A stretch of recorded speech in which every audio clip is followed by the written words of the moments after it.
Hello hello hello, good morning everyone.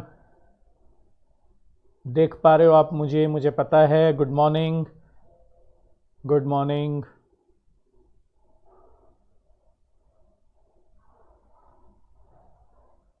देखते हैं कौन कौन फ्यूचर डॉक्टर हमारे साथ आ चुका है। फ्यूचर डॉक्टर्स: अंशिका, हर्षित, जोबिया, श्रवण, विधि, प्रशांत। और लो, हमारे साथ तो बहुत सारे फ्यूचर डॉक्टर आ गए। हिमांशु, हिमांशु ने, देखो सिर्फ हिमांशु ने पूछा है कि सर आप वेल हो कि नहीं हो। सिर्फ फ्यूचर डॉक्टर्स में से हिमांशु ने पूछा है कि सर आप वेल हो। Yes, I am well. Yes, बिल्कुल, thank you Himanshu so much. Good morning Shlok, Vidya, Manju, विवेक, गुंजन, फरहीन, सरफराज, गुंजन, फरहीन, ठीक है, सरफराज, रैना, ऋतु, श्लोक, गुंजन, श्लोक गुड मॉर्निंग, गुड मॉर्निंग। बाकी सब ने गुड मॉर्निंग बोला है, रैना ने, बाकी सब ने गुड मॉर्निंग बोला है। सिर्फ एक हिमांशु ने पूछा है कि सर आप ठीक हो कि नहीं हो।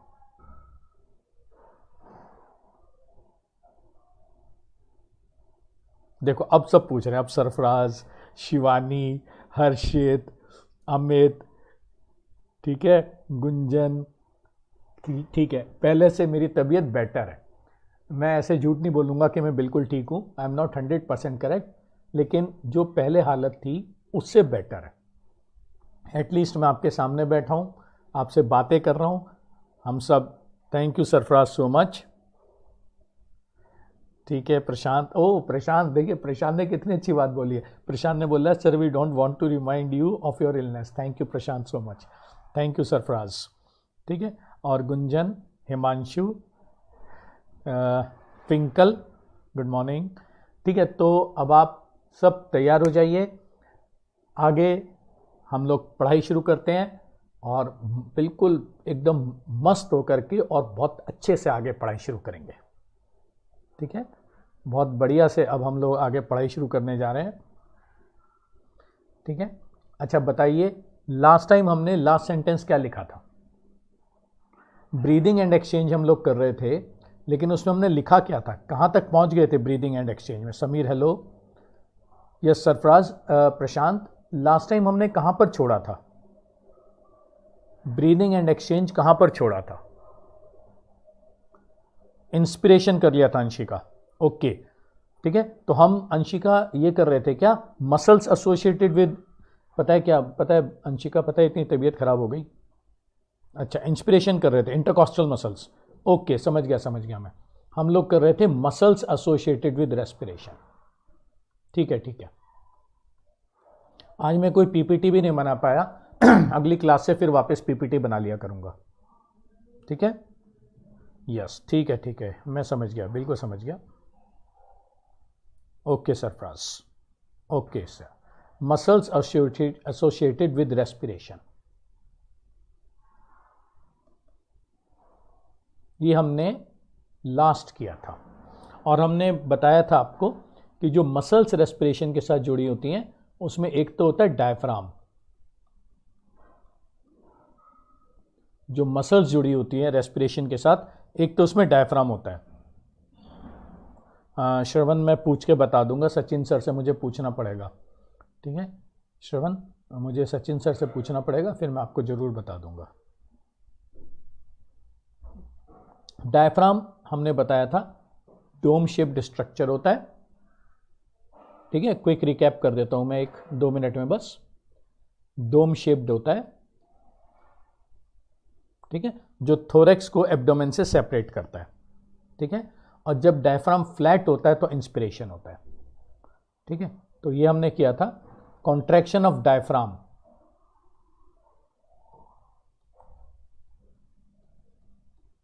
कॉन्ट्रैक्शन ऑफ डायफ्राम,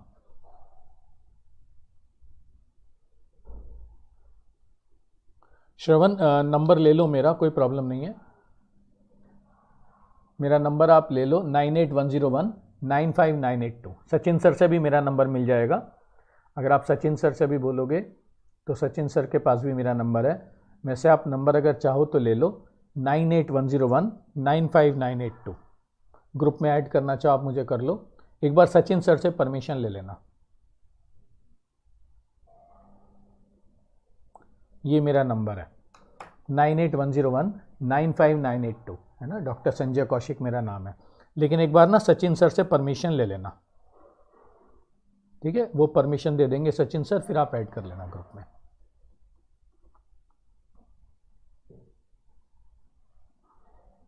श्रवण मैंने लिख दिया। श्रवण देखो लिख दिया।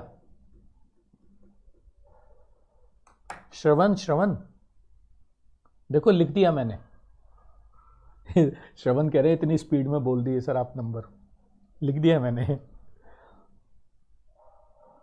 आप लिख देना जब भी आप कोई मुझे मैसेज डालो ना या मुझे ग्रुप में ऐड करो तो उस पर केल्विन जरूर लिख देना, ठीक है।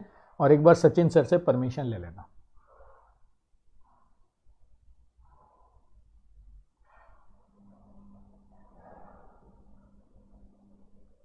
ठीक है।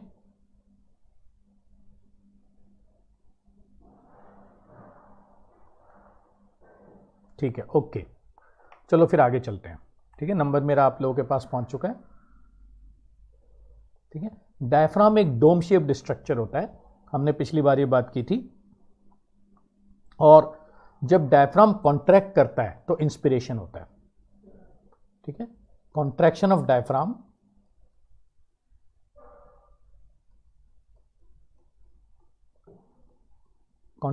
डायफ्राम से इंस्पिरेशन होता है,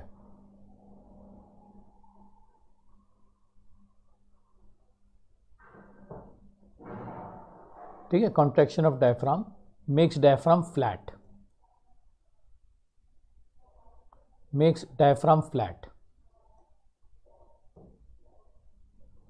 ठीक है। कॉन्ट्रैक्शन से डायफ्राम फ्लैट हो जाता है। इस प्रोसेस को हम नाम देते हैं इंस्पिरेशन,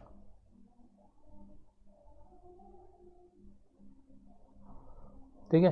प्रोसेस इज इंस्पिरेशन।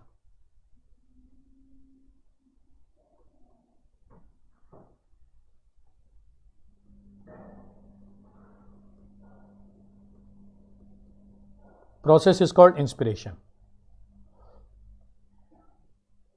ठीक है। और दूसरी मसल क्या थी? एक्सटर्नल इंटरकॉस्टल मसल, ठीक है। जो सेकंड मसल थी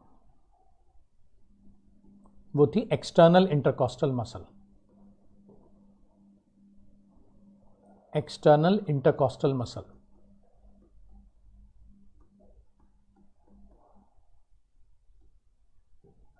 ये जो एक्सटर्नल इंटरकॉस्टल मसल होती है ना, ये रिब्स के आउटर सरफेस पे होती है, ठीक है।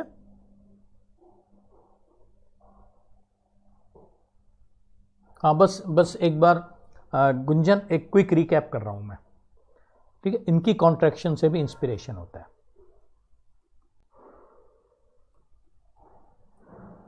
ठीक है। एक क्विक रिकैप कर रहा हूं क्योंकि बहुत दिन हो गए, तो थोड़ा सा चीजें ना आपस में जुड़ जाएं, ठीक है। Contraction of external intercostal also causes inspiration, ठीक है। और ये दो मेन मसल होती हैं रेस्पिरेशन की, याद रखना। ये दोनों जो होती है ना, ये मेन मसल होती है रेस्पिरेशन की, डायफ्राम एंड एक्सटर्नल इंटरकॉस्टल। इनको हम लिखेंगे main muscles of respiration, main muscles of respiration,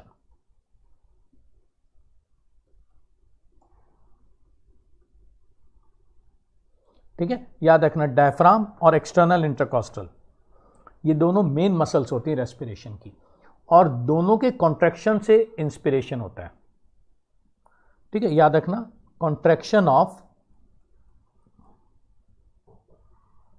diaphragm and external intercostal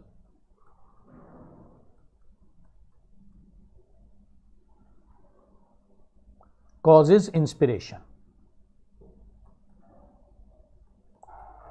inspiration, ठीक है। इंटरनल नहीं होती, है ना फरीन, इंटरनल याद रखना, इंटरनल नॉर्मल रेस्पिरेशन में मदद नहीं करती, ठीक है। अच्छा याद रखना, कॉन्ट्रैक्शन जो होता है ना मसल्स का, वो एक एक्टिव प्रोसेस होता है, ठीक है, उसमें एनर्जी चाहिए होती है, ठीक है। Contraction of muscle active process होता है, contraction of muscle is an active process,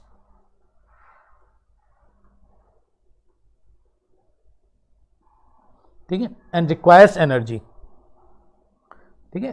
contraction of muscles is an active process, है ना, and requires energy, and requires energy,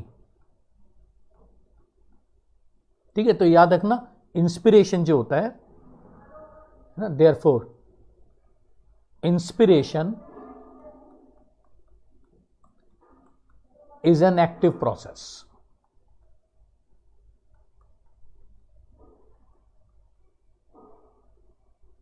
therefore inspiration याद रखना इज एन एक्टिव प्रोसेस। अच्छा, internal intercostal normal respiration में काम नहीं करती, ये याद रखना आप, ये बहुत ही इंपॉर्टेंट क्वेश्चन है, ठीक है, बहुत ज्यादा इंपॉर्टेंट क्वेश्चन है कि ना internal intercostal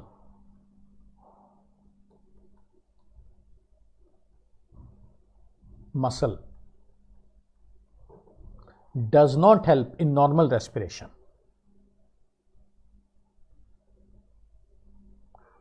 does not help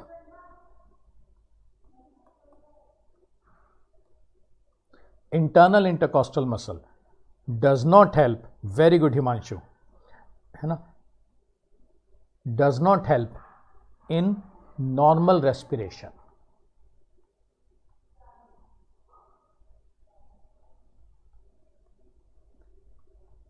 ठीक है। इंटरनल काम करती है फोर्सफुल एक्सपिरेशन में, इस तरह से। अच्छा याद रखना, इंस्पिरेशन एक एक्टिव प्रोसेस है, ठीक है, और एक्सपिरेशन में ये भी एक चीज याद रखना, during expiration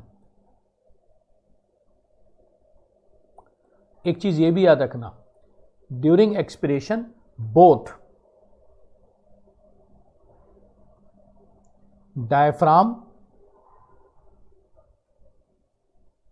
and both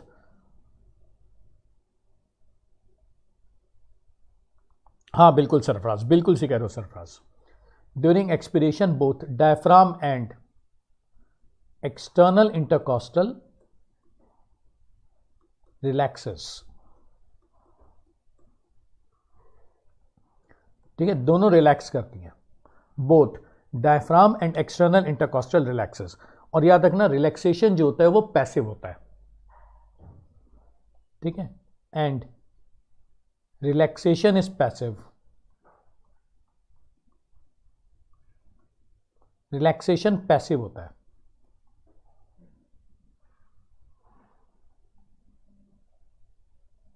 relaxation याद रखना इज ए पैसिव प्रोसेस। तो एक्सपिरेशन जो होता है वो एक पैसिव प्रोसेस होता है, therefore expiration is a passive process,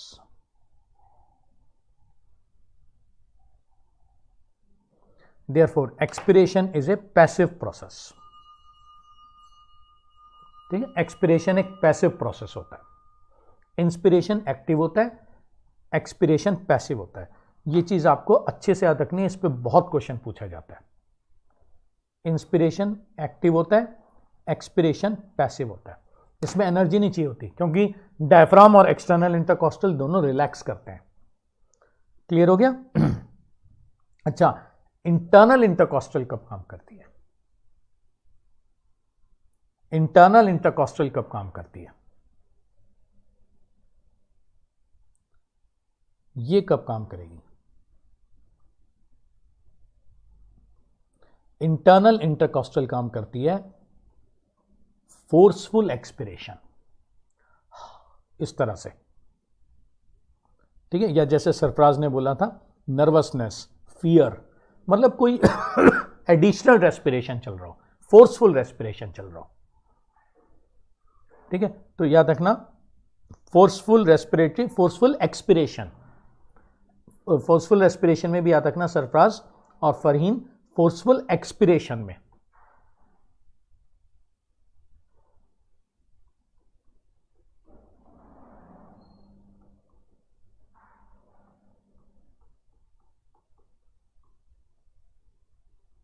during forceful expiration, हाँ बिल्कुल हो जाता है Himanshu, forceful expiration.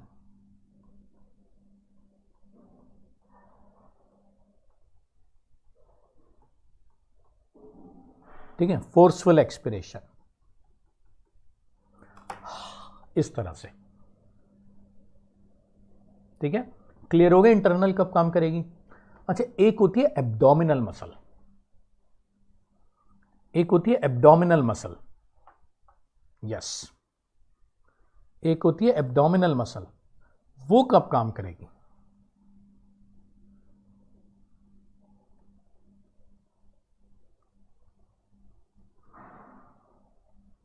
Abdominal muscles कब काम करेंगी। Very good, very good Nikhil. ठीक है, जब हम बहुत फास्ट रेस्पिरेशन कर रहे होते हैं, इस तरह से, जब बहुत फास्ट रेस्पिरेशन चल रहा होता है, ठीक है, रेक्टस एब्डोमिनस, बिल्कुल से कह रहे हो। ठीक है, this is called rectus abdominis, बहुत अच्छी बात है ये, तभी तो मैं कहता हूं आप सब फ्यूचर डॉक्टर्स हो। लेकिन 700 प्लस लाने हैं, मैं पहले ही बता रहा हूं, टारगेट जो है ना 700 प्लस का लेके चलना है। वेरी गुड, मैं सच में बहुत खुश हूँ आप लोगों के रेस्पॉन्स से। As a teacher I am very happy. ठीक है, इट इज़ रेक्टस एब्डोमिनस, बिल्कुल सही कह रहे हो आप। और ना, जैसे आप 2 किलोमीटर भागते चले जाओ, है ना, रन फॉर 2 किलोमीटर्स, अचानक किसी दिन आपको 2 किलोमीटर 1 किलोमीटर भागना पड़ गया, तो आपकी जो लेग की मसल्स हैं उनको इतनी ऑक्सीजन चाहिए कि डायफ्राम और एक्सटर्नल इंटरकॉस्टल उतनी ऑक्सीजन नहीं खींच सकते। ठीक है, तो आपकी जो एब्डोमेन की मसल्स हैं वो भी साथ साथ आ जाएंगी। Very good Sarfaraz, very good Sarfaraz. ठीक है, तो extra fast respiration,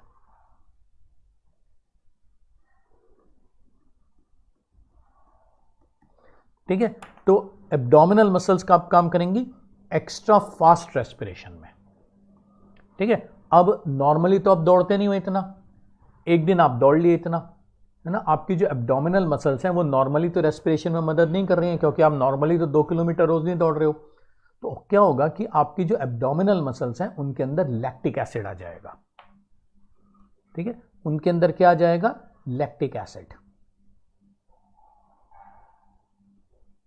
abdominal muscles में लैक्टिक एसिड आ जाएगा, और लैक्टिक एसिड क्या आते क्या होगा, एब्डोमेन के अंदर पेन होना शुरू हो जाएगा। ठीक है, पेन इन एब्डो,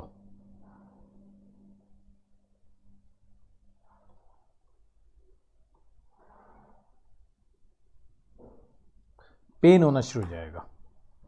ठीक है, तो इन मसल्स के अंदर ना पेन होगा, pain in abdominal muscles. Clear हुआ।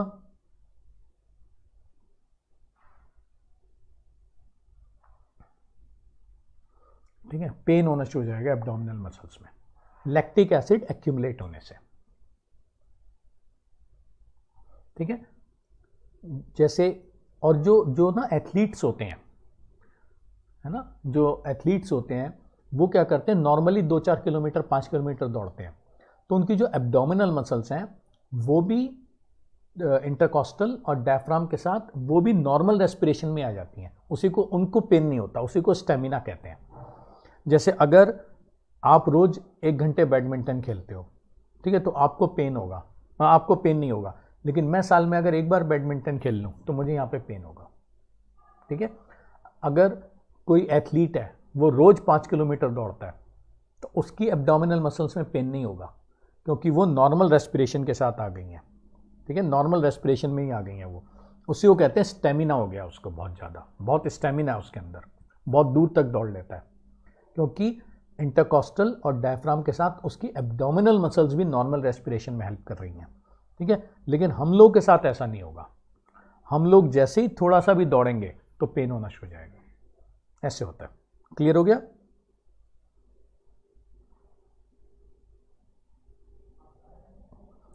हाँ सरफराज, वो अगर कोई जो आपका क्वेश्चन है सरफराज का, कि अगर कोई स्पोर्ट्स पर्सन ड्रग्स लेता है तो एक्चुअली जो ये ड्रग्स होती हैं सरफराज, ये टेस्टोस्टेरॉन होती हैं, है ना, और ये मसल्स को और ज़्यादा डेवलप कर देती हैं। बट ये ड्रग एब्यूज़ है, यूज़ नहीं है ना, अलाउड नहीं है लेना। बट जो आपका क्वेश्चन है उसका आंसर ये है सरफराज कि ये जितनी भी मसल्स होती हैं दे आर ऑल टेस्टोस्टेरॉन, और टेस्टोस्टेरॉन आपको पता है मसल्स को डेवलप करवाता है, मेल सेक्स हार्मोन होता है जो मसल्स की डेवलपमेंट के लिए। तो उस एथलीट की ना ये सारी मसल्स डेवलप हो जाती हैं रेस्पिरेशन वाली, तो उसका स्टेमिना और ज़्यादा हो जाता है।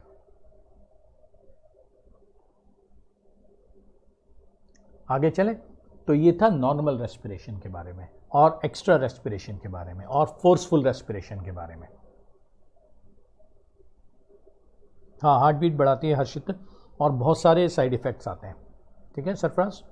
अच्छा अब हम आगे चलते हैं, और आगे हम चलते हैं एक बहुत ही इंपॉर्टेंट टॉपिक, एक very very very important topic पे अब हम चल रहे हैं, जिससे क्वेश्चन आने के पूरे चांसेस रहते हैं। हम एक बहुत ही इंपॉर्टेंट टॉपिक की तरफ अब घुस रहे हैं जिससे क्वेश्चन आने के पूरे पूरे चांसेस रहते हैं, और वो टॉपिक है स्पायरोमेट्री, ठीक है। वो टॉपिक है स्पायरोमेट्री।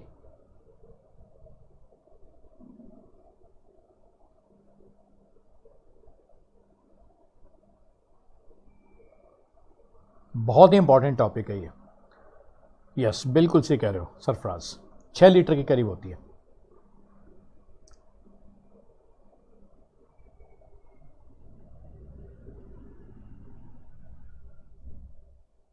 ठीक है, spirometry, pulmonary volume and capacities, very good.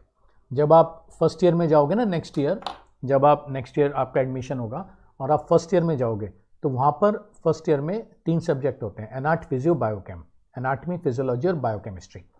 Physiology के अंदर यही सब पढ़ते हैं जो हम पढ़ रहे हैं, human physiology.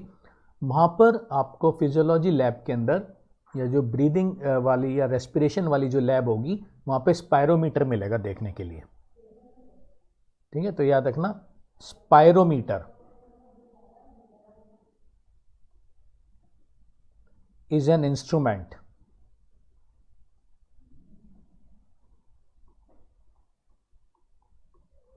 to measure various volume and capacities of lungs.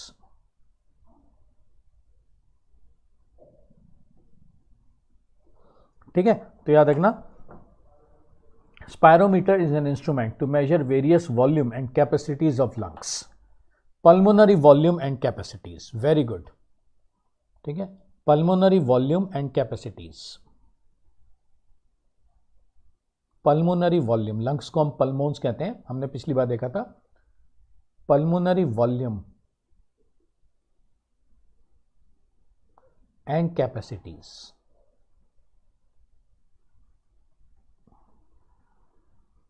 ठीक है, pulmonary volume and capacities. Clear हो गया?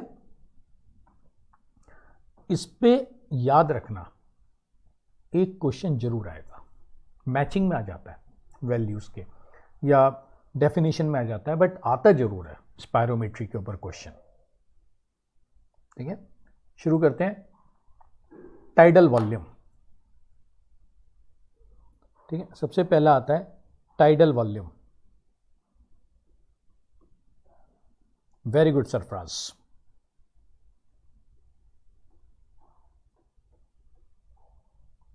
Tidal volume, tidal volume, very good Shivani, very good Shivani.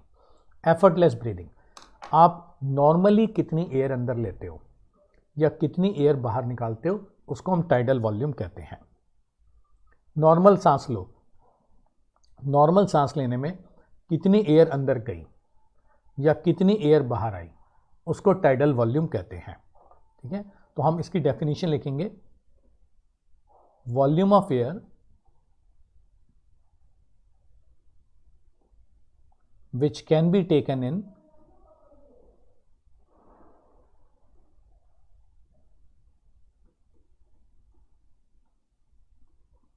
which can be taken in or given out, ठीक है, which can be taken in or given out in normal respiration, in normal respiration।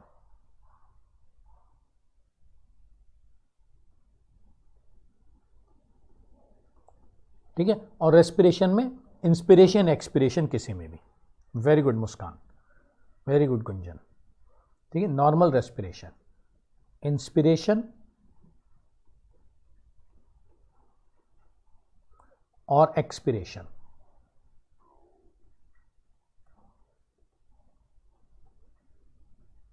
ठीक है, inspiration में या expiration में। ठीक है, which can be taken in और given out in normal respiration, inspiration या एक्सपिरेशन। और इसकी वैल्यू आप सबने लिखी हुई है, वेरी गुड। इसकी वैल्यू होती है 500 ml, 500 ml। एक बार में हम सांस अंदर लेते हैं या सांस बाहर निकालते हैं, that is 500 ml। Tidal volume है, नॉर्मल रेस्पिरेशन है, या जैसे शिवानी ने बोला है एफर्टलेस ब्रीदिंग है, नॉर्मल जो चलती रहती है। अब आ जाओ इंस्पिरेटरी रिजर्व वॉल्यूम। ठीक है, अब आप आ जाओ इंस्पिरेटरी रिजर्व वॉल्यूम। ठीक है, अब आप आ जाओ inspiratory reserve volume. Very good Anshika, inspiratory reserve volume. बिल्कुल सही कह रहे हो आप सब, very good very good very good. Ritesh, Muskan, Harshit, Prashant, inspiratory reserve volume.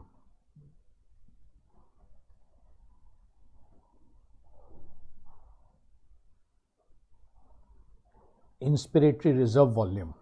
ठीक है, वेरी गुड। श्रेया, शान्या, गुंजन, फरहीन, प्रशांत, आपने 500 ml ले ली। Yes, very good Ritesh. अब पूरी ताकत लगा के अंदर खींचो प्रशांत, IRV। ठीक है, तो नॉर्मल 500 ले ली। ठीक है, नॉर्मल 500 ले ली। अब जब आपने नॉर्मल 500 ले ली, अब आप पूरी ताकत लगाओ, अंदर खींचो। नॉर्मल 500 लो पहले, ये नॉर्मल चली गई।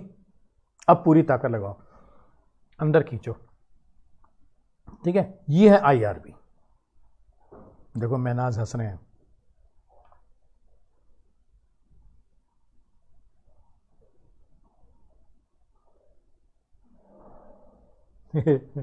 श्रवण और महनाज को देखो। अच्छा सुनो, तो अच्छा लिखो लिखो लिखो लिखो, इट इज दी, लिखो लिखो, it is the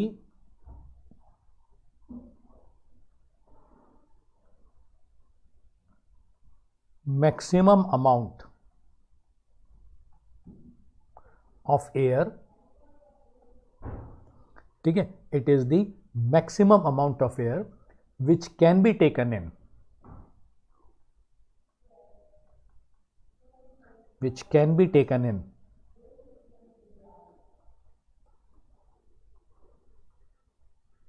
which can be taken in with maximum effort।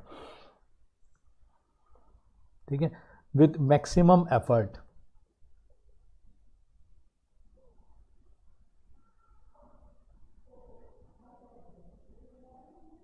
ठीक है, with maximum effort।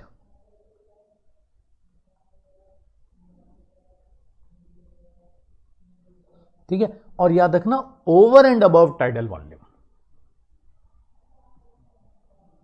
Over and above tidal volume, ये बहुत ही अंडरलाइन कर लेना। टाइडल वॉल्यूम के बाद, ठीक है, over and above, over and above tidal volume, ठीक है, टाइडल वॉल्यूम के बाद। देखो मुझे खांसी आ गई, खांसी प्रॉब्लम है, ये अभी भी ठीक नहीं हुई है, ठीक है। Over and above tidal volume, ये होता है मैक्सिमम, ले लो इसको 3 लीटर, ठीक है, ये होता है 3 लीटर।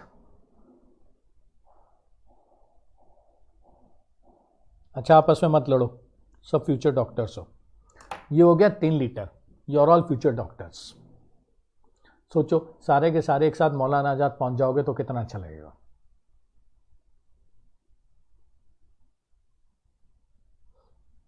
अच्छा पहले मुझे बताओ, मेरे एक क्वेश्चन का जवाब दो, पहले मेरे एक क्वेश्चन का जवाब दो। सारे के सारे, तुम कितने हो इस समय? 47 हो।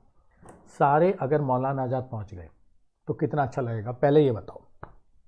सारे के सारे अगर मौलाना आजाद पहुंच गए तो कितना अच्छा लगेगा।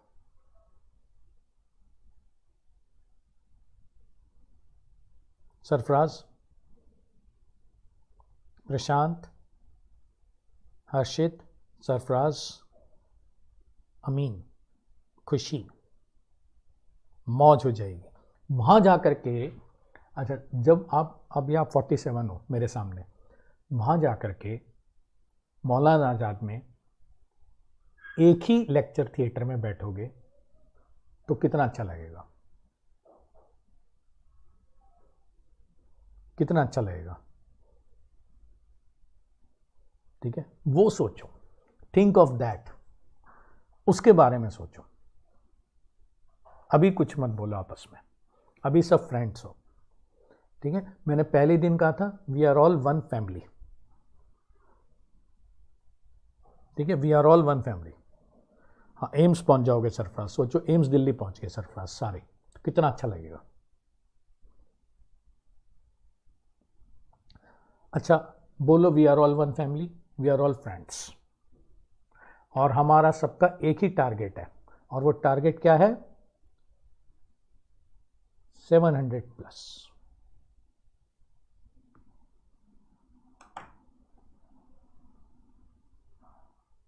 Yes Himanshu, yes. विशांक, विशांक कह रहे हैं सर भंडारा बढ़ जाएगा। विशांक शर्मा का कमेंट पढ़ो, विशांक कह रहे हैं सर भंडारा बढ़ जाएगा।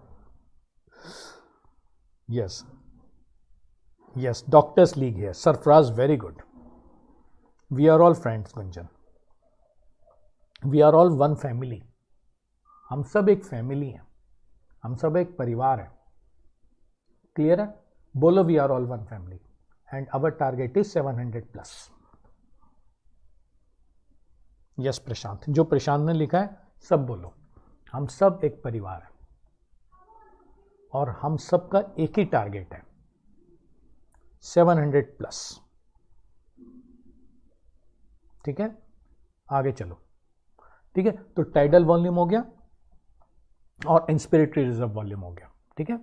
अब हम आते हैं inspiratory capacity.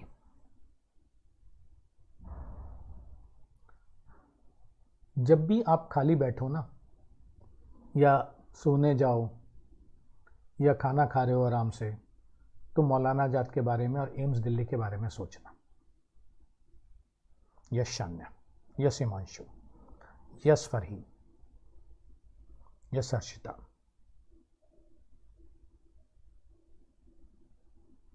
Yes Prashant, Harshita, ठीक है। चलो इस बार मेरे ना दो गर्ल्स मौलाना आजाद पहुंची हैं, अनुष्का है ना, 2 गर्ल्स पहुंची हैं मौलाना आजाद, अनुष्का और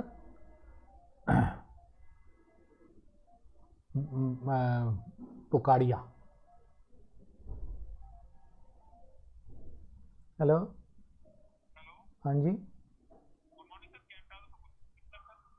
हाँ बताइए, मैं एक्चुअली मीटिंग में हूँ, बताइए बताइए।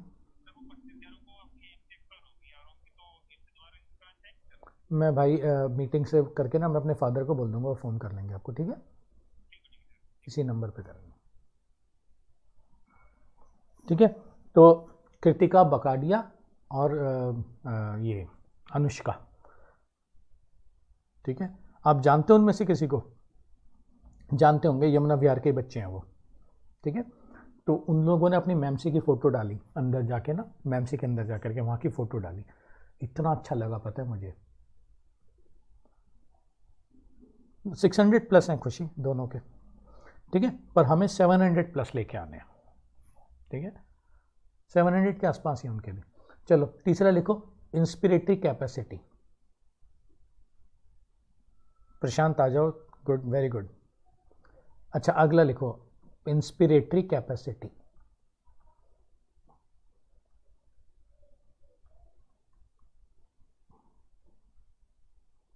इंस्पिरेटरी कैपेसिटी, ठीक है?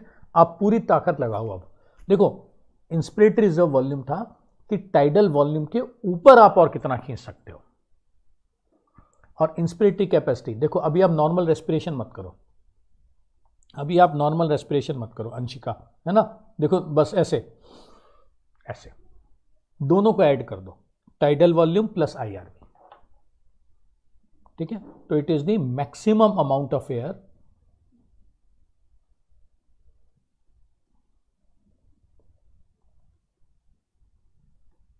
which can be taken in,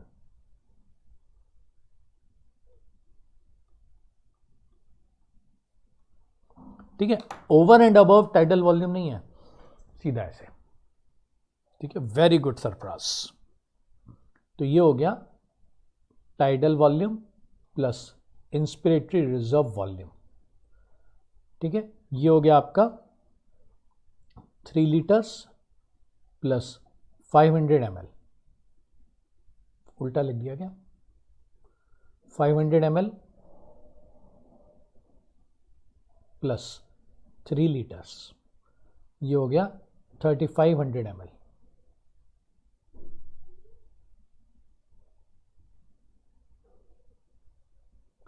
ये हो गया 3500 ml, ठीक है सरफराज, अंशिका? अब आता है एक्सपिरेटरी रिजर्व वॉल्यूम, ठीक है? अब आता है expiratory reserve volume.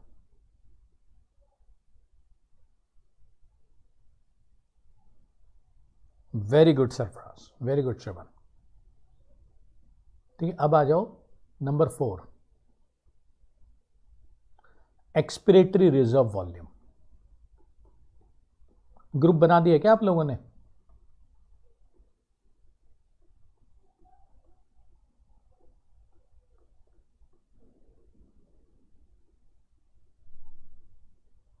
Expiratory reserve volume, ERV, expiratory reserve volume. अब आप नॉर्मल 500 ml छोड़ो, पहले नॉर्मल रेस्पिरेशन हो गया, अब इस तरह से, जिसमें इंटरनल इंटरकॉस्टल मसल्स काम करें, ठीक है ना? एक्सपिरेटरी रिजर्व वॉल्यूम में, एक्सपिरेटरी रिजर्व वॉल्यूम में इंटरनल इंटरकॉस्टल मसल्स काम करती है, इस तरह से, ठीक है? टाइडल वॉल्यूम के ऊपर, ओके श्रवण, ठीक है? तो it is the maximum amount of air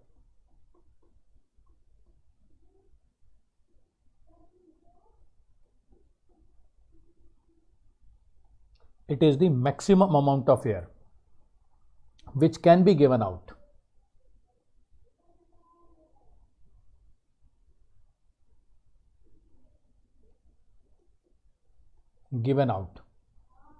ठीक है? इस तरह से, over and above tidal volume, over and above tidal volume,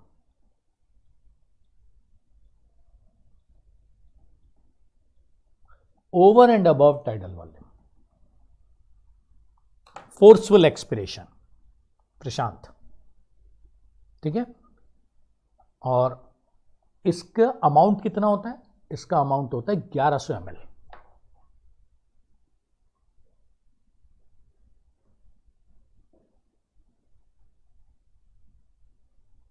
इसका अमाउंट होता है 1100 ml, ठीक है। फिर 1100 ml।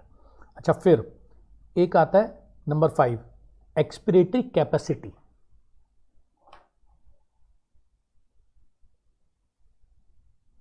नंबर 5 महनाज, हाँ दोबारा एक्सप्लेन कर देता हूँ। महनाज पहले 500 ml निकालो, 500 ml निकालो महनाज, पहले निकाली 500 ml नॉर्मल निकाल दी 500 ml, ठीक है। अब महनाज इस तरह से, अब पूरी ताकत लगा के और एक्स्ट्रा निकालो,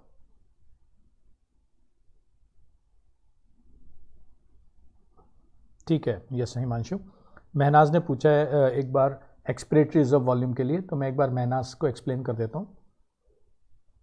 महनाज आप ERV पूछ रहे थे। महनाज पहले ना 500 ml निकालो, पहले नॉर्मल एयर निकालो, निकाल दी।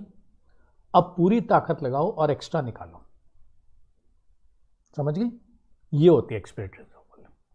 अब हम आते हैं एक्सपिरेटरी कैपेसिटी।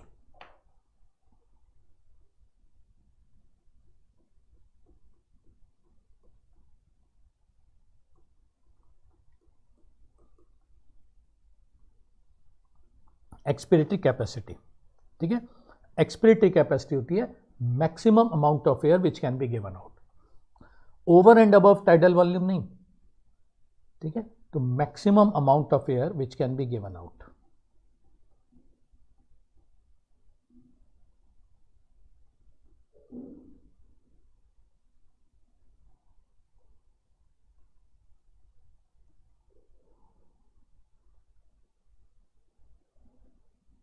हाँ अंशिका, थोड़ा फ़र्क होता है वो, बिकॉज ऑफ जो हमारी मसल्स होती है ना, वो ज़्यादा डेवलप्ड होती है मेल्स के अंदर, तो ज़्यादा एयर को निकाल देती है।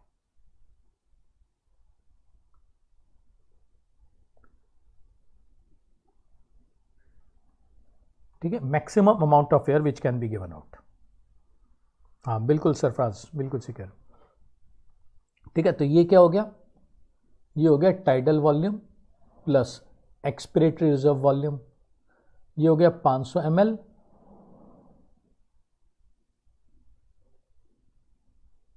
Plus 1100 ml।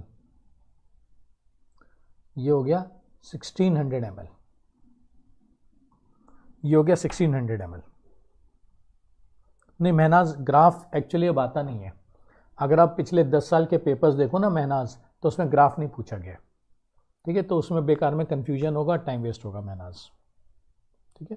आप 10 ईयर्स के पेपर देखो, आपको कहीं पर भी ग्राफ नज़र नहीं आएगा इसका। वो सब तो नज़र आ जाएंगे आपको, कैपेसिटी और ये मैचिंग वैचिंग में आ जाएंगी ये सारी, लेकिन ग्राफ इसका नज़र नहीं आता, तो वो टाइम भी वेस्ट करना है, ठीक है। 1600 ml। Number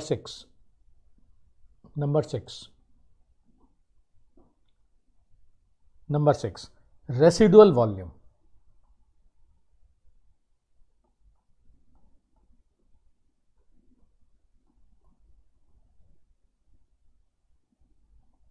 residual volume, very good Sarfaraz. Volume of air which always remain in the lungs, very good Anshika. Volume of air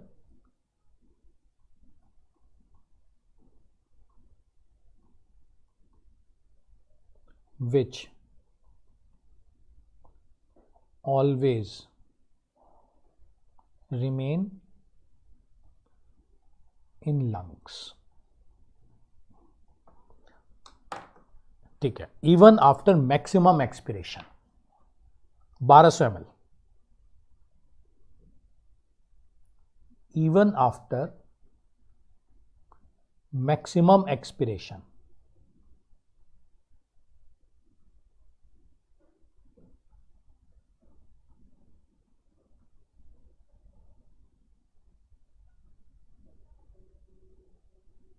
बारह सौ ml, ठीक है। This is 1200 ml। इसको निकालने का कोई तरीका नहीं होता, ठीक है, याद रखना, इसको निकालने का कोई तरीका नहीं होता। इसको निकालने का एक ही तरीका है, उस आदमी की चेस्ट काटो, लंग्स बाहर निकालो और पकड़ के स्क्वीज कर दो। फिक्स्ड वॉल्यूम है ये, ठीक है। जब आप अगले साल MBBS करने जाओगे तो वहाँ पर ना ह्यूमन बॉडी को डायसेक्ट करोगे, फर्स्ट डे से ही डायसेक्शन शुरू हो जाता है। जब आप ह्यूमन बॉडी को डायसेक्ट करोगे और उस आदमी के लंग्स बाहर निकालोगे डायसेक्ट आउट करके, और उन्हें ऐसे पकड़ के स्क्वीज करोगे, तब ये एयर बाहर आती है, रेसिडुअल वॉल्यूम, ठीक है। अदरवाइज और कोई तरीका नहीं है इसको बाहर निकालने का। नहीं तो अगर ये नहीं होगी ना तो लंग्स पिचक जाएंगे, कोलैप्स कर जाएंगे। ये लंग्स को फुला के रखती है, ठीक है। क्लियर हो गया?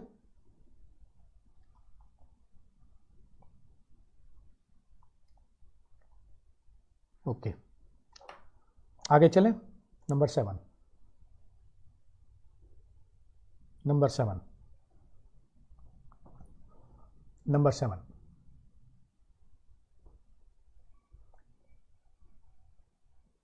Functional residual volume.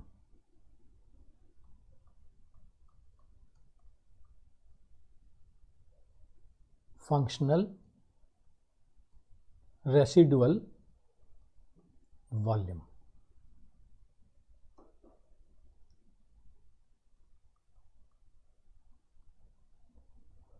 Functional residual volume.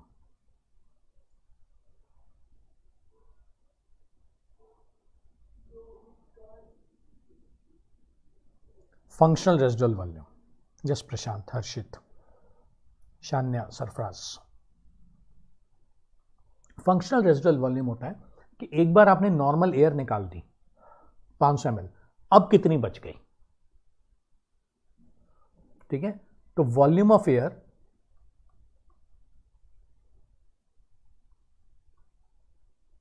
Left in the lungs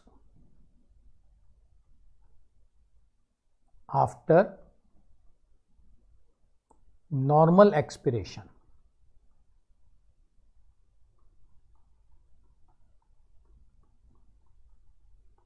ठीक है।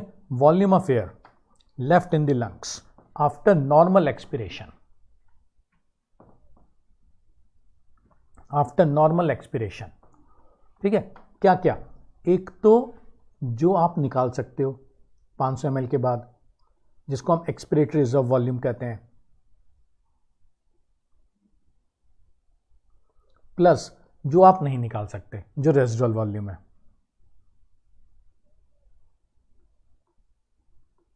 ये कितनी थी? 1100 ml। ये कितनी थी? 1200 ml। तो ये हो गई 2300 ml, ठीक है। ये हो गई 2300 ml। यस प्रशांत, ERV प्लस RV। ERV 1100 था और RV 1200 था, दोनों को मिला दो 2300 ml, 2300 ml, ठीक है। तो ये हो गया आपका functional residual volume, ERV plus RV। Clear है सबको?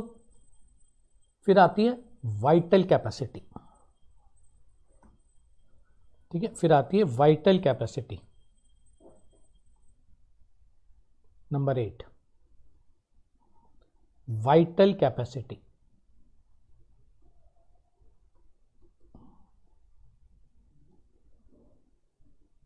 वाइटल कैपेसिटी, यस, पूरी ताकत लगा के एयर को अंदर लो और फिर पूरी ताकत लगा के बाहर निकालो, ठीक है।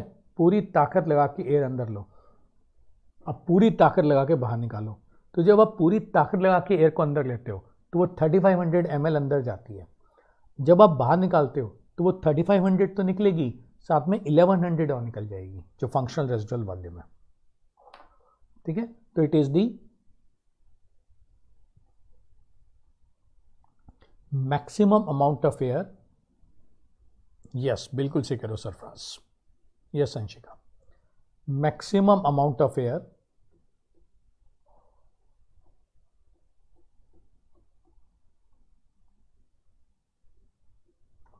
ठीक है, which can be given out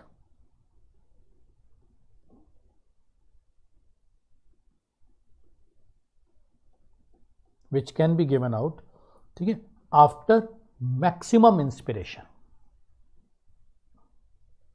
ठीक है, ये जरूरी है ना, after maximum inspiration,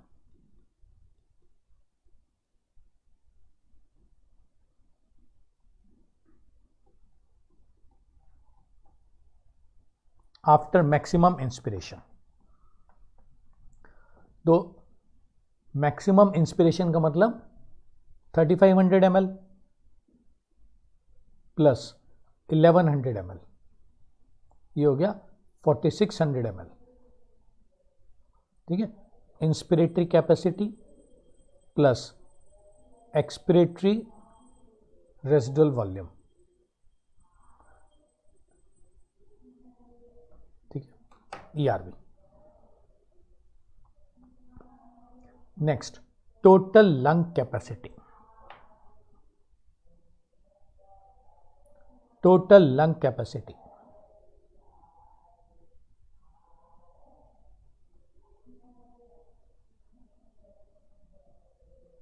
very good Sarfaraz,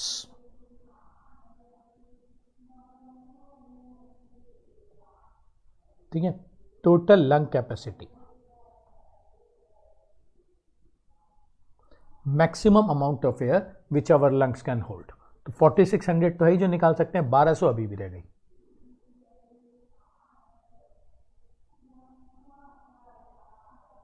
maximum amount of air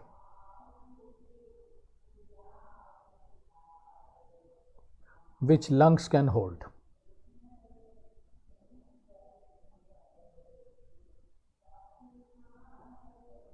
ठीक है, ये हो गई एक तो वाइटल कैपेसिटी,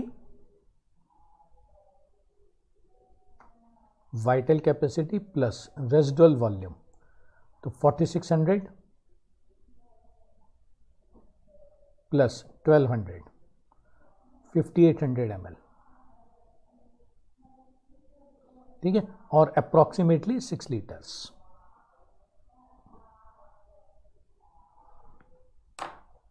ये सबको समझ में आ गया? सबको ये बात समझ में आ गई है? हाँ जी, सबको ये बातें समझ में आ गई?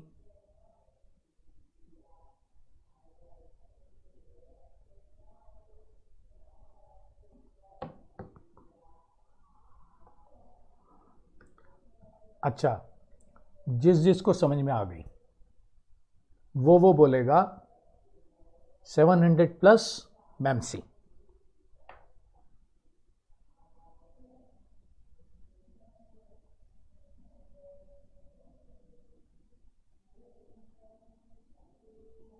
AIIMS Delhi, yes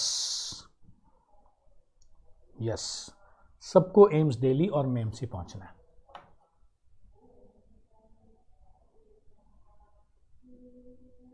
AIIMS Delhi पहुंचना है, ऐसा नहीं कि कहीं दूर के एम्स में चले जाओ। क्लियर हो गया? 700 plus MAMC AIIMS Delhi, very good, my blessings are with you.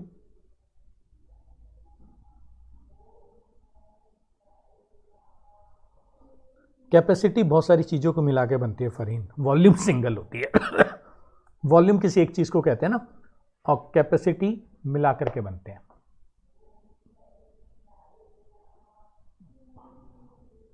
Functional residual volume है, जैसे कैपेसिटी भी होती है ये।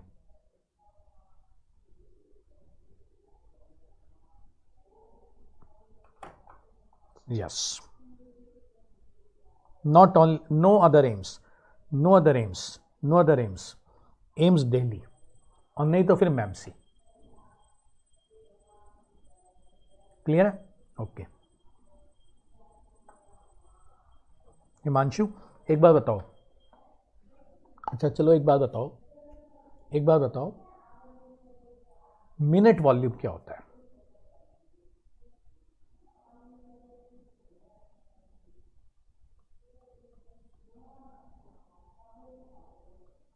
चलो बताओ, मिनट वॉल्यूम क्या होता है? Minute volume, volume of air which can be taken in 1 minute. अच्छा, मिनट वॉल्यूम से पहले बताओ रेट ऑफ ब्रीदिंग क्या होता है? पहले बताओ रेट ऑफ ब्रीदिंग क्या होता है? एक बार में कितनी बार सांस लेते हैं? Yes, very good Nikhil, yes very good. 14 पर मिनट लगा लो, एवरेज लगा लो 14 पर मिनट, ठीक है, ऑन एन एवरेज 14 पर मिनट लगा लो। अब बताओ मिनट वॉल्यूम क्या होता है?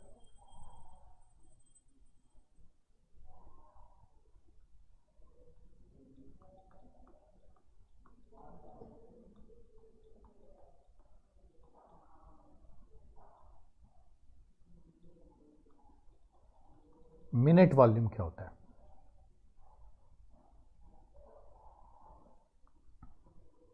ओके फरहीन, हाँ ठीक है फरहीन, सही कह रहे हो। Amount of air taken in per minute.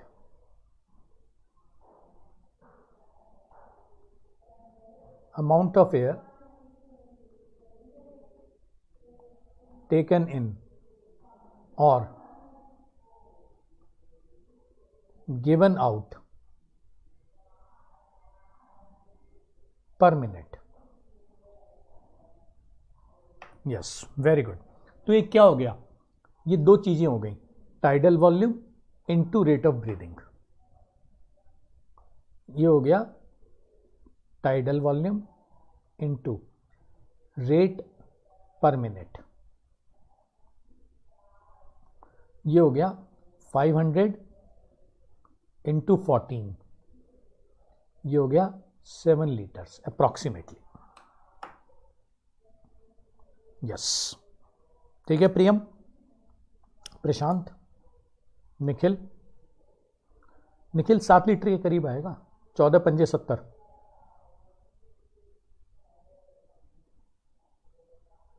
Priyam 7 litres के करीब आएगा। अगर इसमें से ना एक चीज बढ़ जाती है तो दूसरी चीज कम हो जाएगी, याद रखना। अगर टाइडल वॉल्यूम बढ़ गया तो रेट कम हो जाएगा, और अगर रेट ज़्यादा हो गया तो टाइडल वॉल्यूम कम हो जाएगा, रहेगा 7 लीटर ही। जैसे आप ना दौड़ते हुए चले जा रहे हो, बहुत तेज़ दौड़ रहे हो, तो आपका रेट ऑफ ब्रीदिंग तेज हो गया। अगर रेट ऑफ ब्रीदिंग तेज हो गया तो ब्रीदिंग शैलो हो जाएगी, अब 500 ml नहीं जाएगी अंदर, अब कम जाएगी।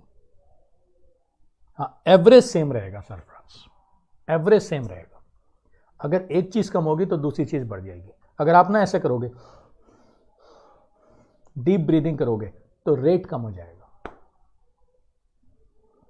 ठीक है। और अगर आप फास्ट ब्रीदिंग करोगे तो टाइडल वॉल्यूम कम हो जाएगा, रहेगा वो एवरेज सेम सरफराज। चलो मैं पानी पी लेता हूँ 1 मिनट।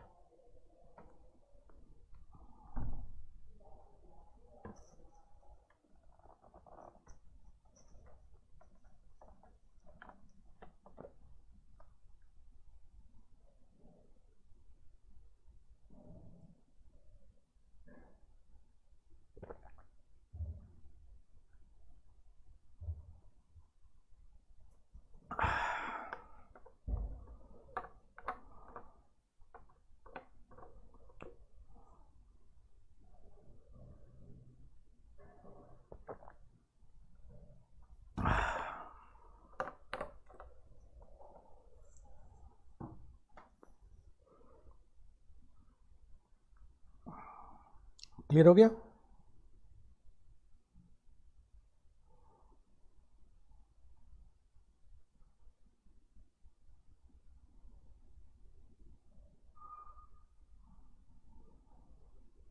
एवरेज सेम रहेगा। ओके, आगे चलो।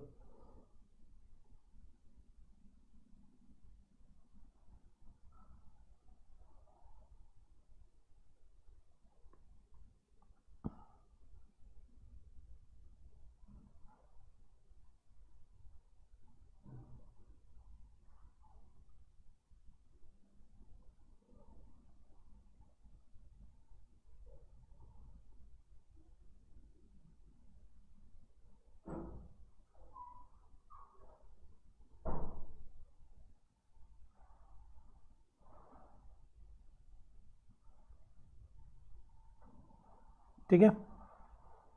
अच्छा, एनाटॉमिकल डेड स्पेस क्या होता है?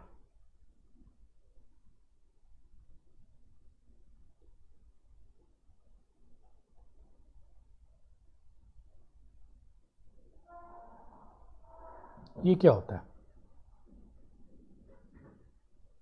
एनाटॉमिकल डेड स्पेस क्या होता है?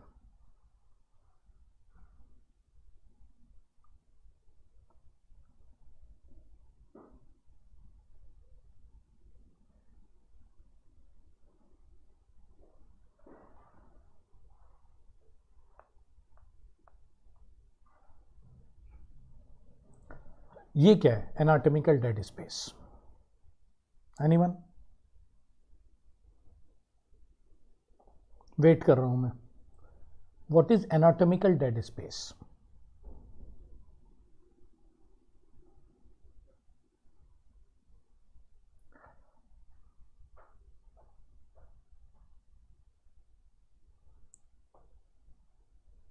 बिल्कुल से करो Farheen, very good Farheen, very good Farheen,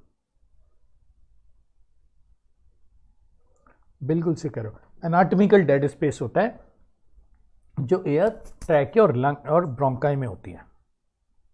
very good, very good, very good Harshit, very good Deepanshu, very good Farheen. ठीक है, amount of air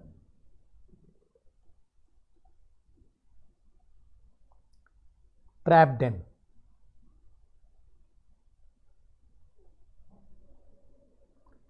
in conducting part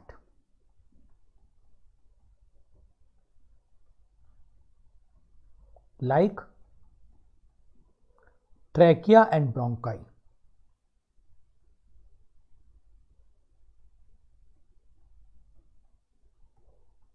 ये होती है 150 ml।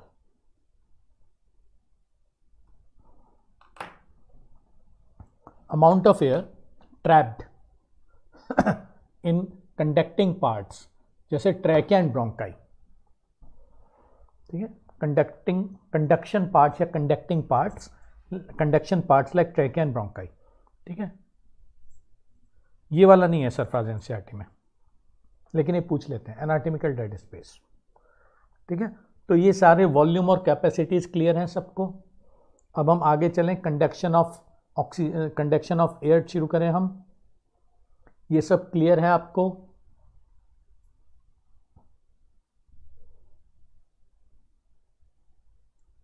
नहीं, अरे गुंजन, मैं ये पूछ रहा हूं कि ये सारी चीजें क्लियर है ना आपको? जितनी भी हमने ये वॉल्यूम कैपेसिटीज करी हैं, इनके बारे में कोई प्रॉब्लम तो नहीं है? आगे चलूं मैं?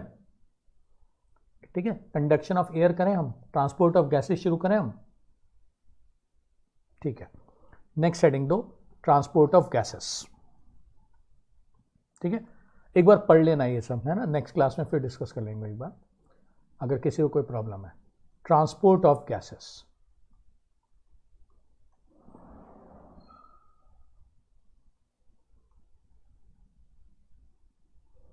Transport of gases. ओके, कोई बात नहीं गुंजन, ट्रांसपोर्ट ऑफ गैसेस। ठीक है, और ट्रांसपोर्ट ऑफ गैसेस में पहले पढ़ेंगे ट्रांसपोर्ट ऑफ ऑक्सीजन। ठीक है, पहले पढ़ेंगे ट्रांसपोर्ट ऑफ ऑक्सीजन।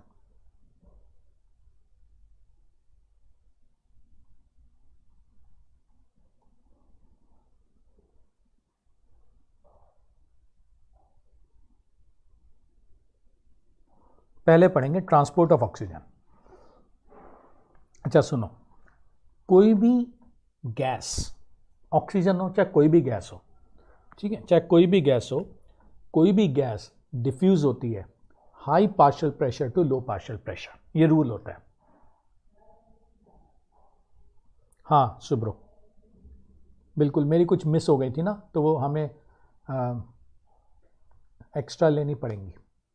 ठीक है, अच्छा, ट्रांसपोर्ट ऑफ ऑक्सीजन लिख लो। ऑक्सीजन like any other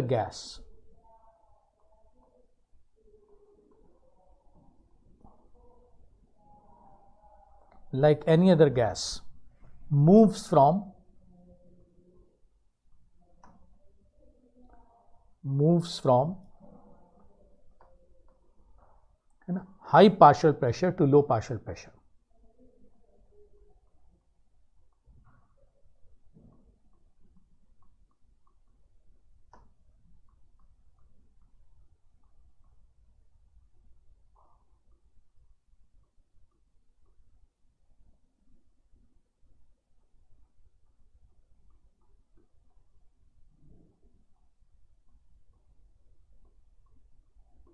है ना, moves from high partial pressure to low partial pressure by diffusion, बिल्कुल से कह रहे हो, है ना, बाय डिफ्यूजन, एकदम सही है, ठीक है, ये याद रखना, बाय डिफ्यूजन, बिल्कुल से कह रहे हो। अब सबसे पहले याद रखना, सबसे पहले याद रखना, ऑक्सीजन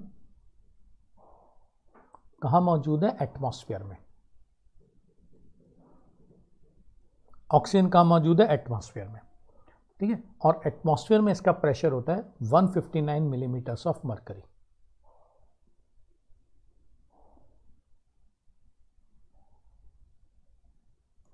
है ना, ऑक्सीजन एटमॉस्फेयर में है, ठीक है, और एटमॉस्फेयर में इसका प्रेशर होता है 159 मिलीमीटर्स ऑफ मरकरी, ठीक है। अब एटमॉस्फेयर से ऑक्सीजन पहुंचेगी एल्वेलाई में, लंग्स में, ठीक है, एटमॉस्फेयर से ऑक्सीजन कहां पर पहुंचेगी? एल्वेलाई, यह है लंग्स, एल्वेलाई के अंदर पहुंचेगी, ठीक है, यह है एल्वेलाई।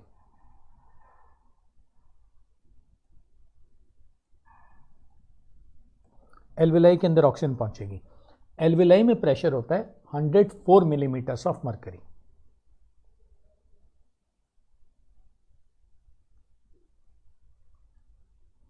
ठीक है, एल्वेलाई के अंदर प्रेशर कितना है Himanshu? 104 millimetres of mercury. Alveoli से ऑक्सीजन घुसेगी ब्लड वेसल में, आर्टरी में, यह है ब्लड वेसल, आर्टरी, ये ब्लड वेसल है, ठीक है, यहां से यहां पर जाएगी ऑक्सीजन, ये चलेगी ऑक्सीजन, और आर्टरी के अंदर प्रेशर होता है 95 मिलीमीटर्स ऑफ मरकरी, 95,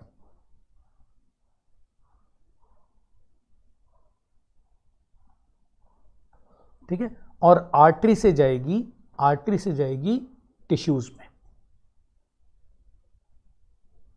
आर्टरी से जाएगी टिश्यू में, क्या हो गया? टिश्यू,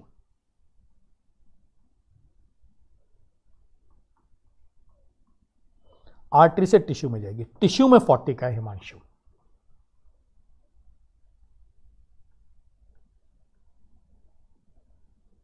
ठीक है, ऐसे जाएगी,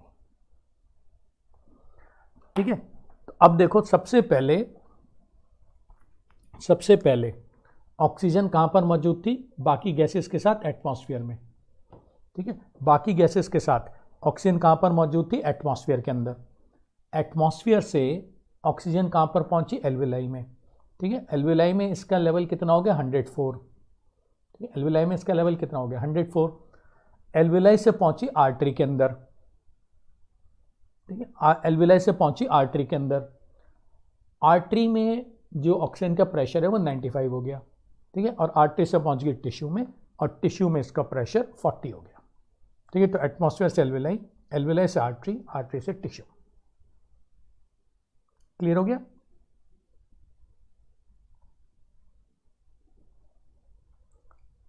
हाँ, अभी सरफराज आ रहा हूं मैं उसके ऊपर, I am coming to that Sarfaraz, oxygen dissociation curve अभी बताता हूं आपको, ठीक है। अब देखो, अब आपको एक क्वेश्चन आता है, क्वेश्चन लिखो, क्वेश्चन बताओ मुझे, हाउ मेनी लेयर्स, ये क्वेश्चन बहुत आता है नीट के अंदर, और ये एनसीईआरटी की लाइन है, how many layers oxygen passes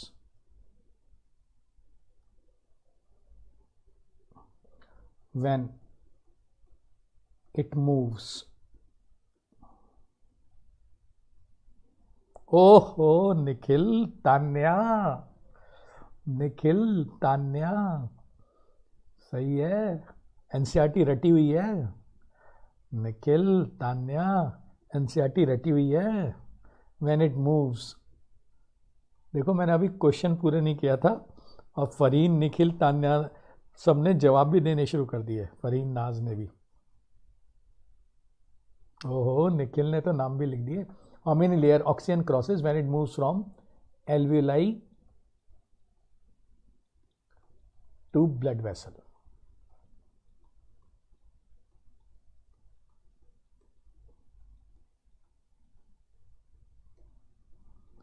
ओहो सब भाई साहब, तभी तो मैं कहता हूँ सबके 700 प्लस आने वाले हैं, सबके 700 प्लस आने वाले हैं। मतलब जिशान, सैयद जिशान, प्रीति तोमर, हर्षिता, मतलब गुंजन, निखिल, हिमांशु, मतलब सरफराज। एनसीईआरटी में लिखा हुआ है ये, it is written in NCERT. और अभी मैंने क्वेश्चन भी पूरा नहीं किया था और बच्चों ने आंसर लिखने शुरू कर दिए, और निखिल ने तो लेयर भी लिख दिए। अरे वाह, प्रशांत ने भी लिख दिए। महनाज ने पेज नंबर लिखा है 273, डायग्राम भी है इसका। देखो देखो देखो देखो देखो देखो, ये है एल्वियोलाई, ठीक है, और ये हो गया एल्वियोलाई का स्क्वामस एपिथेलियम।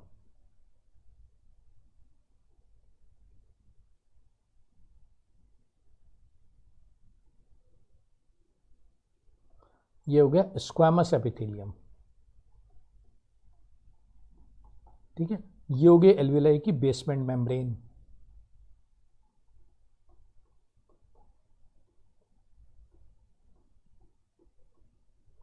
बेसमेंट मेम्ब्रेन, ये हो गई आर्टरी, आर्टरी, ठीक है, और ये हो गई एंडोथीलियम।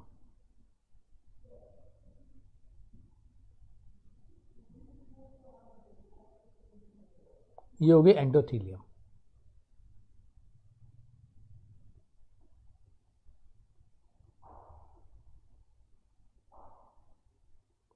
ये एंडोथीलियम हो गया, 3 लेयर्स, ठीक है सरफराज। तो आंसर आएगा 3 लेयर्स।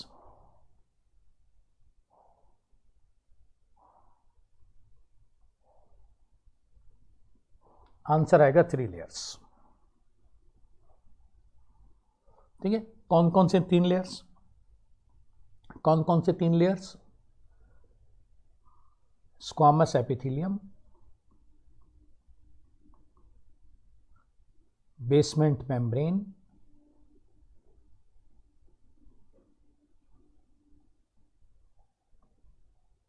और एंडोथीलियम।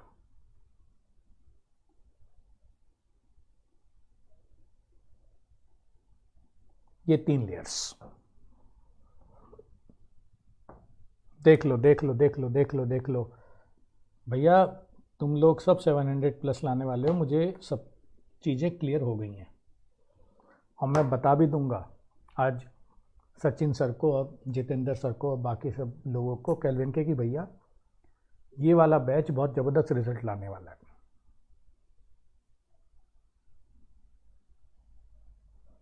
सारी चीज़ें क्लियर है, बहुत बढ़िया आपकी परफॉर्मेंस है। चलो अब हमारा मेन है कि आर्टरी के अंदर कितनी ऑक्सीजन का फ्लो है। हाँ योगेश, लेकिन वो लेयर नहीं होता Yogesh, that is not a layer. वो सिर्फ मैंने पिछले अपने लेक्चर्स में बताया था कि मॉइस्ट करने के लिए होता है ना। आप मेरे पुराने लेक्चर्स देखना, जो ब्रीदिंग एंड एक्सचेंज पे मैंने पहली क्लास ली थी, मॉइस्चर के लिए होता है वो बस, ठीक है। अच्छा चलो, ऑक्सीजन अब यहाँ पे मूव कर रही है।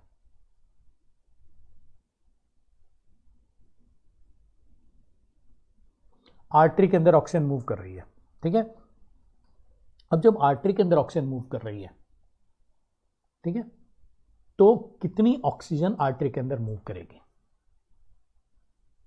Question question question question question question question question question what is the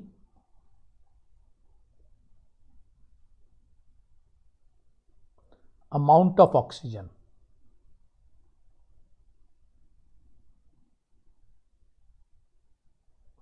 what is the amount of oxygen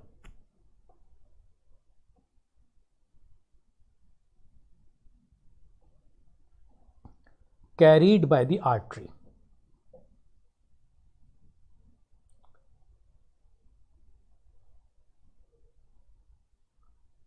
हाँ जी, what is the amount of oxygen carried by the artery? ठीक है, आंसर आएगा 20 ml, ठीक है, 20 ml per 100 ml of blood.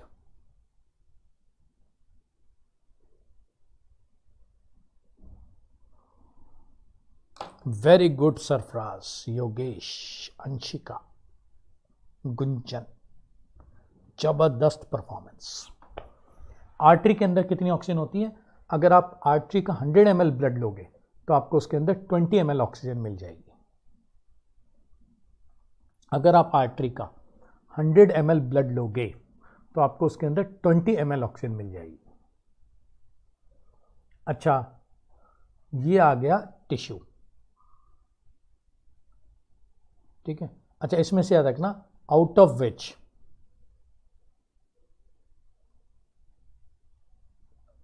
out of which 97% is transported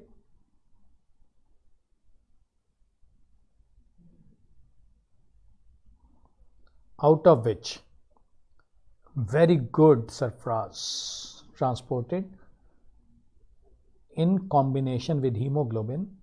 RBC के अंदर बिल्कुल से कह रहे हो।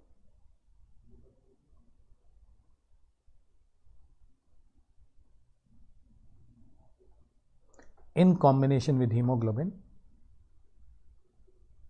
ये फरहीन आपको याद ही करना है कि 100 ml आर्टीरियल ब्लड के अंदर 20 ml ऑक्सीजन होती है, ये आपको याद ही करना है।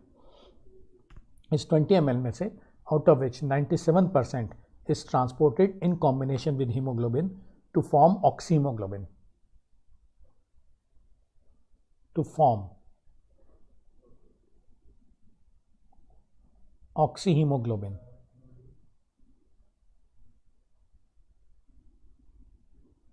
ठीक है, टू फॉर्म ऑक्सीहीमोग्लोबिन, ठीक है। और बाकी की 3% ट्रांसपोर्ट होती है डिसॉल्व्ड इन प्लाज्मा।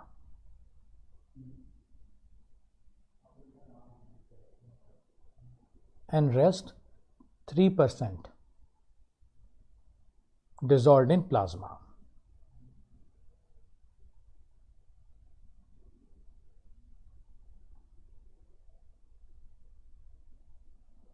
ठीक है, dissolved in plasma।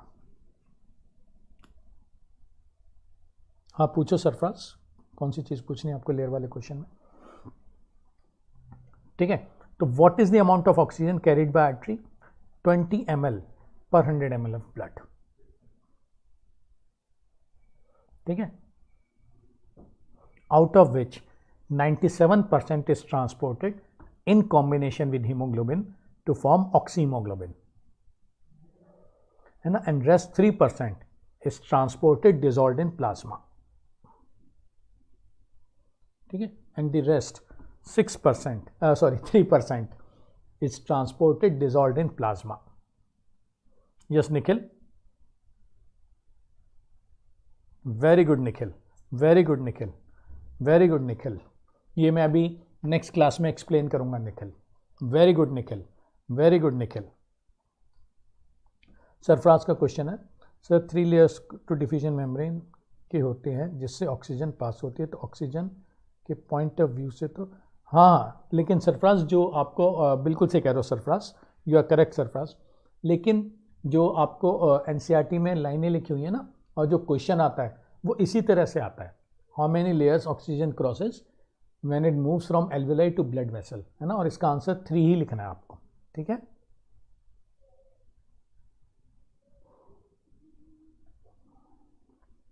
देख लो अब तक हमने जो किया है उसके बारे में आपको कोई डाउट है क्या? ठीक है सरफराज। निखिल ये एक्सप्लेनेशन मैं दूंगा अभी, वेरी गुड एक्सप्लेनेशन निखिल, ये सब्सिक्वेंट क्लासेस में मैं दूंगा। Any layer which you want to ask, sorry any question which you want to ask, बताओ मुझे। हमारे पास 4 मिनट हैं इस क्लास के। इस क्लास का कोई भी डाउट है प्लीज़ गो थ्रू, जो भी आपने नोट्स बनाए हैं इस क्लास के, प्लीज़ अगले 3-4 मिनट में उन नोट्स को प्लीज़ एक बार पढ़ लीजिए, ठीक है। जो हमने ब्रीदिंग का मैकेनिज्म पढ़ा, जो हमने स्पायरोमीट्री पढ़ा, और जो अब तक हमने ट्रांसपोर्ट ऑफ गैसेज में ऑक्सीजन के बारे में पढ़ा, ठीक है। 180 आउट ऑफ 180 जूलॉजी में लाने ही हैं, चाहे कुछ भी हो जाए, और 700 प्लस नीट में लाने ही हैं, चाहे कुछ भी हो जाए। इसलिए ठीक है, इसीलिए just go through your notes, मैं वेट कर रहा हूं, ठीक है। अगली क्लास भी शायद हमारी है, ठीक है, और अगर जैसे अगली क्लास हमारी हुई तो उस क्लास में मैं जो है उस क्लास में मैं क्या करूँगा कि ये चैप्टर पूरा हो जाएगा नेक्स्ट क्लास में, है ना। पहले हम ट्रांसपोर्टेशन ऑफ ऑक्सीजन देख लेंगे, हाँ मेरी है ना सरफराज, हाँ तो ये चैप्टर पूरा हो जाएगा सरफराज। इनफैक्ट हो सकता है हम अगला chapter body fluids and circulation शुरू भी कर दें, ठीक है, मोस्ट प्रोबेबली हो जाएगा, क्योंकि 1.5 घंटे की क्लास लंबी होती है, आराम से हो सकता है। इसमें हमें अभी सरफराज ट्रांसपोर्टेशन ऑफ ऑक्सीजन के बारे में डिटेल डिस्कस करना है, ठीक है निखिल, और ट्रांसपोर्टेशन ऑफ ऑक्सीजन के बाद ट्रांसपोर्टेशन ऑफ CO2 करना है ना, कंट्रोल ऑफ ब्रीदिंग करना है, और डिसऑर्डर्स करने हैं, है ना, और थोड़ा बहुत जो मिसलिनियस बचा हुआ है वो करना है, ठीक है। तो चलो फिर थोड़ी देर का ब्रेक ले लेते हैं, और फिर अगली क्लास में हम फिर शुरू हो जाएंगे, ठीक है। Okay, thank you so much.